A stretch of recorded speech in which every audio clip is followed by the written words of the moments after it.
Hey, what's up everyone, it's my boy Alter Tech, aka the OnePlus guy, back again with a new video. In today's video, we have to go through the camera updates on the OnePlus 9 Pro. This is the latest camera update, so stick around, you don't want to miss this.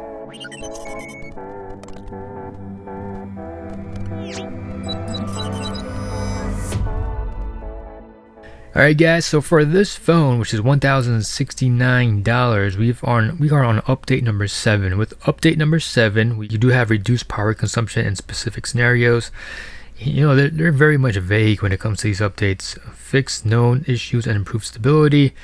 I never really had any stability issues to begin with. Now for the camera, the good stuff, added HDR toggle. I'm not going to read this whole thing because usually for these camera system updates, the English, it's very confusing. I'll just translate it for you guys. The HDR, we do have an HDR option when it comes to recording video, and it pretty much just gives you better HDR. If you take it off, I'll show you guys the differences in just a bit. And they do say they do have improved the shooting and recording experience. As to how, I have no idea, but I did take some sample shots, so you guys should just stick around. I'll show you guys some of that in just a bit. Now this is from the OnePlus community. This is where we come to talk about OnePlus, and they made a post. They said, some of you might have noticed we've made further optimizations to the camera performance in our latest system update for the OnePlus 9 Pro in order to provide a more stable and smoother shooting experience. And there's a survey for, we could just go ahead and talk about what we want changed. Now he did say that they fixed the image sharpening. Too much sharpening, you get that Samsung effect where it's pretty much too unnatural, and if you were to zoom in you could really see it. So in this photo, sharpening, and in this photo with a new update, less sharpening. And one thing about the community when it comes to these photos being uploaded, it gets really compressed, so it's hard to really see a major difference. And for this photo, the image noise, 142% zoom. The windows over here, there's some noise over here as well, and over here they pretty much removed most of the noise. And for the image shadow noise, and this looks like it was taken in good daylight, and for this, I don't know what is, like high contrast effect, I'm not sure what this is, but they cleaned it up over here. Now you could see the hair on, I'm not sure if this is a guy or a girl, I think it's a girl, but I don't want to upset anyone. So there's more detail over here. You can see the stitching on the shirt and whatnot. But okay, let's try this last one. Okay, so this one, Nightscape mode, 51% zoom. They've increased the contrast, making a more natural ambience. Why would you? Contrast was high enough to begin with. Also, the highlighted white parts of the image are optimized to make the image more clearer. Okay, I understand. All right, so I get it. So in dark situations, you want to go ahead and make the dark scenes a little bit more darker, so you don't really get to see the detail and complain about it. So okay, I get it. So for example, look at these trees. It's like just it's like green clouds, green dark clouds, and over here they're like, let's just put a big dark blanket on top of everything. I guess it's your taste, it's your taste. For this one, I kind of like this one. You can see everything, this one, I mean, if this is a look you're going for, yeah, but for the average consumer, I mean, you guys let me know down below which one you guys prefer.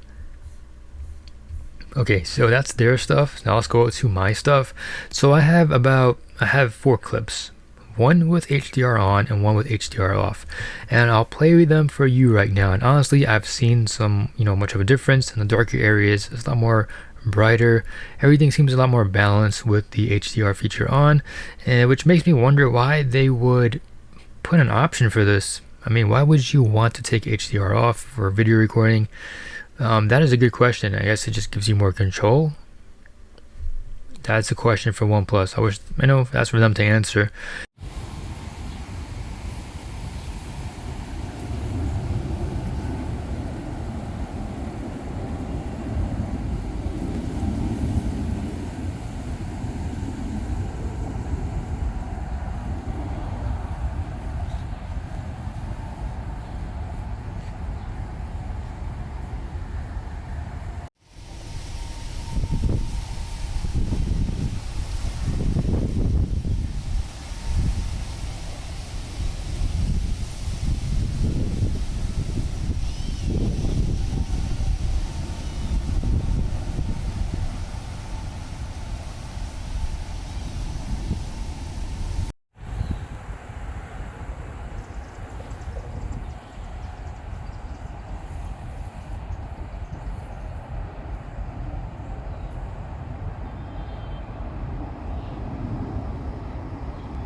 Now for the photos, for the main camera and the ultra wide OnePlus, that's their main goal right now.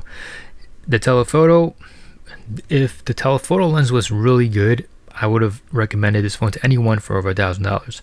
This is phase number one. Phase number one, they're focusing on the main sensor and the ultra wide camera. Phase number two next year, maybe they'll focus on the selfie camera. They'll probably focus on maybe the selfie camera and the telephoto. And then phase number three, God knows what, they could probably just, optimize everything. So, I guess it's a step-by-step process. But let's go ahead and talk about the good stuff. Now, the good stuff, it looks tremendously well with the main sensor and the ultra wide, but the downside is that when we go to the telephoto lens, this is a photo taken with the telephoto lens, and this is a photo taken with the Pixel 4 using a digital zoom, and this photo looks way better than the one with the OnePlus. And the thing about OnePlus, they really didn't put much effort in the telephoto lens. They've been focusing, like I said, on the main sensor. So let's go ahead and talk about that true Hasselblad colors. The true Hasselblad colors, take a photo with the telephoto lens and then take one with the main sensor. The main sensor has the true colors. Telephoto lens doesn't offer you true colors. And I'm not really impressed with the telephoto lens at nighttime. It's horrible at nighttime. And I know the slogan says never settle. Well, when it comes to the main camera and ultra wide, you're not settling. When it comes to the selfie camera and when it comes to the telephoto lens and even that monochrome lens just being thrown in there, you are indeed settling. So this is my take. Let me know what you guys think about the video footage and the photos. This is Altered Tech signing out. Hope you guys have a great and wonderful day. Take care. Peace.